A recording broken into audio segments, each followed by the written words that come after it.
સુરતમાં વરસેલા ભારે વરસાદથી ખેડૂતોને મોટું નુકસાન થયું છે। ખેતરોમાં લાંબા સમય સુધી પાણી ભરાતા મોટું નુકસાન। ભારે વરસાદથી કેળાના પાકને પણ મોટું નુકસાન થયું છે। કપાસ, ડાંગર સહિતના પાકને મોટું નુકસાન। ખેડૂતોએ સર્વે કરીને સહાય ચૂકવવાની માંગ કરી છે। ભારે વરસાદથી પાકને નુકસાન થયા છે। વધારે પડતો વરસાદ અને તેના કારણે સંપૂર્ણપણે પાક ધોવાઈ ગયો છે। ખેડૂતોને નુકસાની વેઠવાનો વારો આવ્યો। સુરતના આ દ્રશ્યો।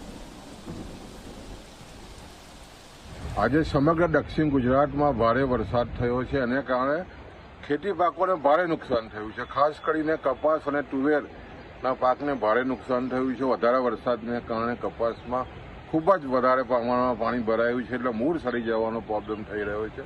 ખેડૂતોમાં ચિંતા છે અને ખાસ કરીને આ વર્ષે તમે જુઓ તો અલ નિનોની જે રીતની આગાહી છે, વરસાદ પણ લગભગ 15 દિવસ લેટ આવ્યો। ત્યાર પછી જે રીતે આજે વધારે વરસાદ થયો એને કારણે ખેડૂતોમાં ભારે ચિંતા છે અને જે રીતે વરસાદ વરસી રહ્યો છે એને કારણે ખેતી પાકોને ભારે નુકસાન થવાનું છે। સાથે સાથે શેરડીમાં જે રીતે વ્હાઇટ ફ્લાયનું પૂરું આક્રમણ હતું, ભારે વરસાદને કારણે સફેદ માખીનો ઉપદ્રવ ખૂબ જ ઘટી જશે। એને કારણે શેરડીનો પાક ખૂબ જ સારો આવશે એવી આશા રાખી રહ્યા છે ખેડૂતો।